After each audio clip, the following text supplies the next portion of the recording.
to a fully fledged, deployable asset for the weather flight.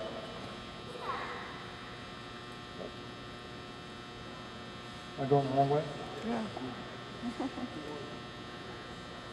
There we go.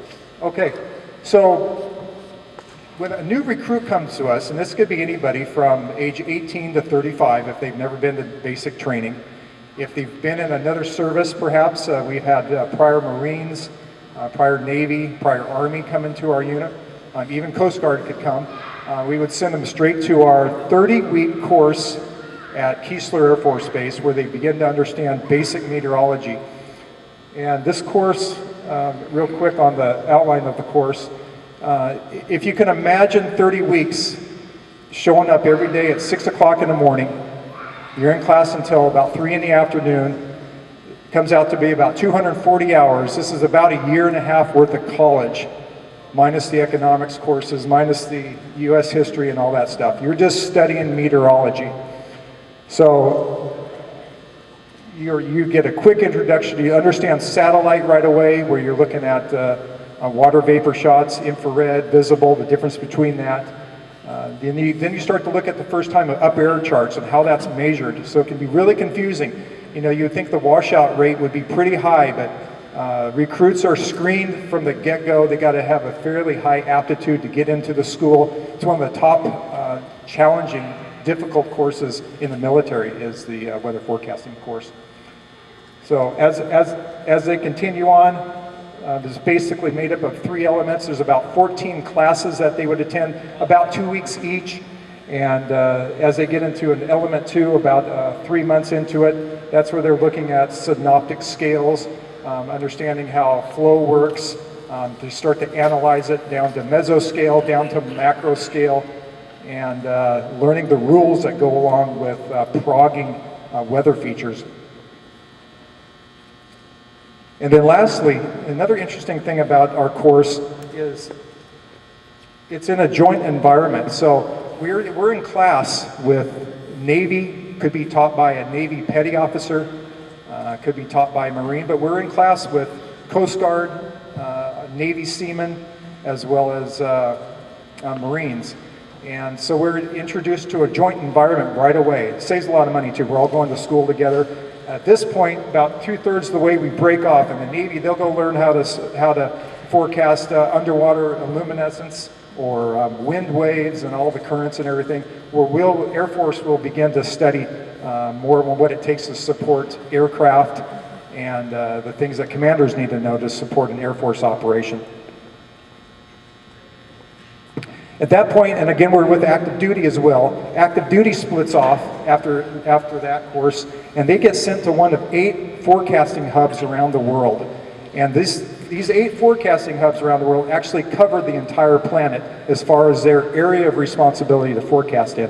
So for the next 15 to 24 months, these young forecasters are going to be analyzing charts and putting products out to the fields. They'll be talking to pilots, perhaps on the phone, or sending them PowerPoint presentations, given the mission, and they will not really work with any customer one-on-one. So they're basically working in an office.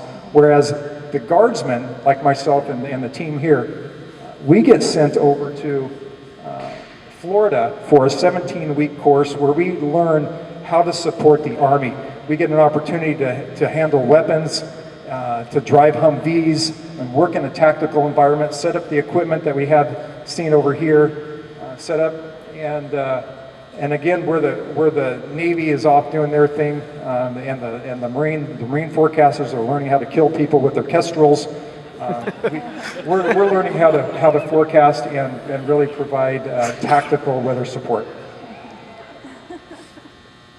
At that point, after that 17 weeks, you're sent back to your home station.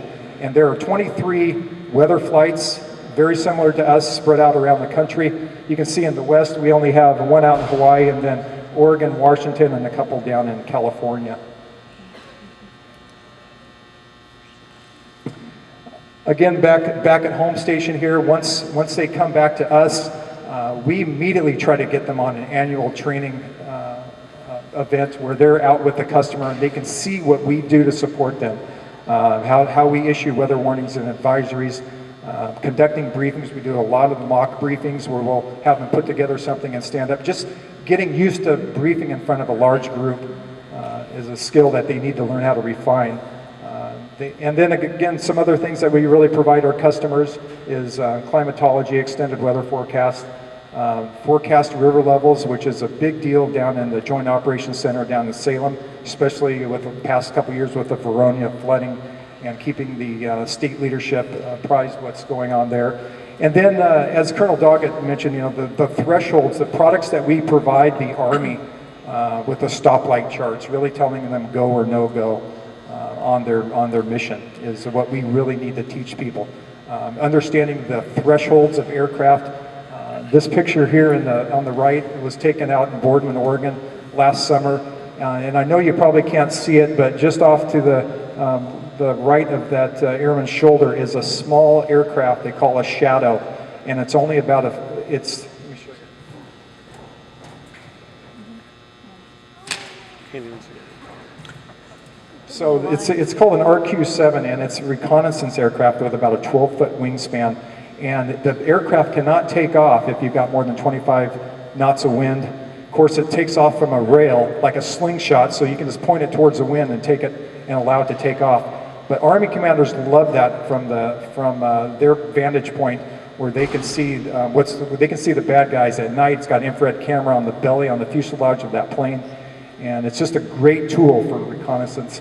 But it's very sensitive, so it can't take any humidity. We had to make sure that we could forecast clear days for the most part, partly cloudy with no humidity, no rain definitely, and it can't take any icing. So that's another example on what we would do to provide the Army support. Colonel Doggett, I think, also touched on our two main customers over at the 42nd Brigade, which is over in Clackamas. And then we support a unit out of Boise, Idaho, and we're really starting to become involved in the Joint Operations Center here in Oregon. So that basically concludes my brief. Again, if you're between the age of 18 and 35 and you're interested in the career field of weather, please come see me. Or if you're past prior service and you're under the age of 55 and you're interested in the career as a weather forecaster, please come see me. Are there any questions? Thank you.